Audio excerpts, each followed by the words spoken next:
Este material foi produzido com base no livro O Sermão do Monte, de Martyn Lloyd-Jones. Introdução ao Sermão do Monte. Percorria Jesus toda a Galileia, ensinando nas sinagogas, pregando o evangelho do reino e curando toda sorte de doenças e enfermidades entre o povo. Mateus 4:23. Segundo Martyn Lloyd-Jones, não se pode perder de vista o bosque por causa da árvore. Há uma espécie de miopia presente em boa parte dos intérpretes bíblicos, pois é muito comum o foco no micro, esquecendo-se do macro. Interpretação rasa diante de assuntos profundos, por falta de uma visão geral e abrangente da revelação bíblica. Kenneth Craig afirma que esse é o primeiro bloco de ensino encontrado na narrativa de Mateus, sobre o que ele chama de ética do reino. Ouvindo, porém, Jesus que João fora preso, retirou-se para a Galileia, e deixando Nazaré, foi morar em Cafarnaum, situada à beira-mar, nos confins de Zebulon e Naftali, para que se cumprisse o que fora dito por intermédio do profeta Isaías. Terra de Zebulon, terra de Naftali, caminho do mar, além do Jordão, Galileia dos gentios. O povo que jazia em trevas viu grande luz, e aos que viviam na região e sombra da morte, resplandeceu-lhes a luz.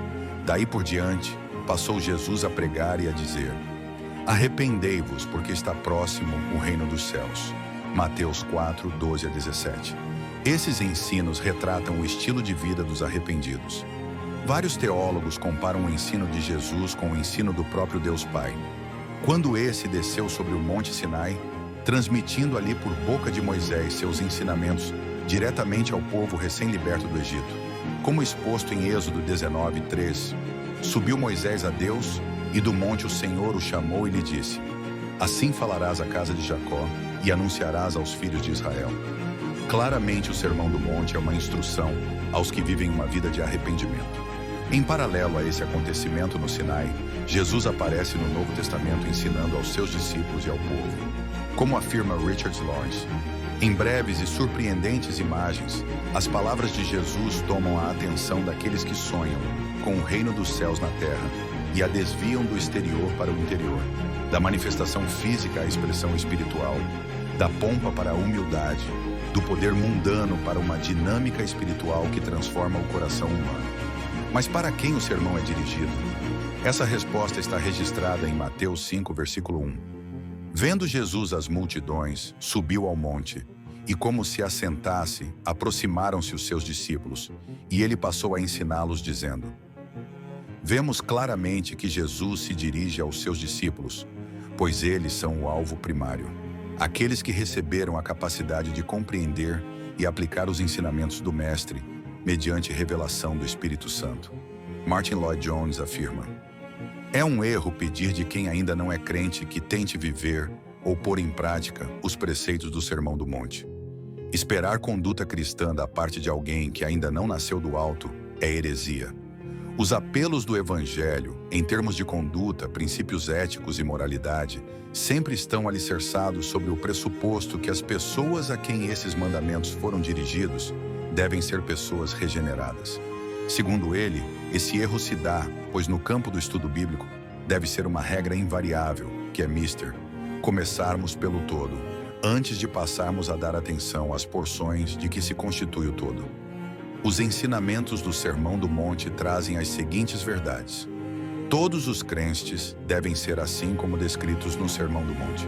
São a descrição de como todo crente deve ser.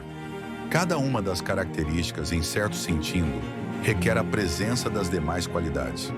Na realidade, é impossível alguém manifestar, naturalmente, qualquer dessas graças, pois não se trata de uma tendência natural. As bem-aventuranças formam um complexo interligado e não podem ser separadas umas das outras. Foram organizadas de forma progressiva, como numa construção da base para as partes superiores.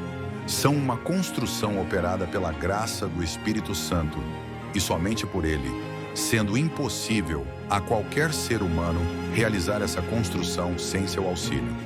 Seus aspectos apontam em última análise para o Filho de Deus, que não somente tem cidadania celestial, assim como é o soberano desse reino. Como disse Jesus, o meu reino não é deste mundo. Se o meu reino fosse deste mundo, os meus ministros se empenhariam por mim, para que não fosse eu entregue aos judeus. Mas agora o meu reino não é daqui. João 18:36. Se você gostou desse vídeo, aguarde. Em breve teremos a parte 1 do estudo das bem-aventuranças, retratando a primeira característica fundamental dos cidadãos do reino dos céus: os humildes de espírito. Grato por acompanhar até o final.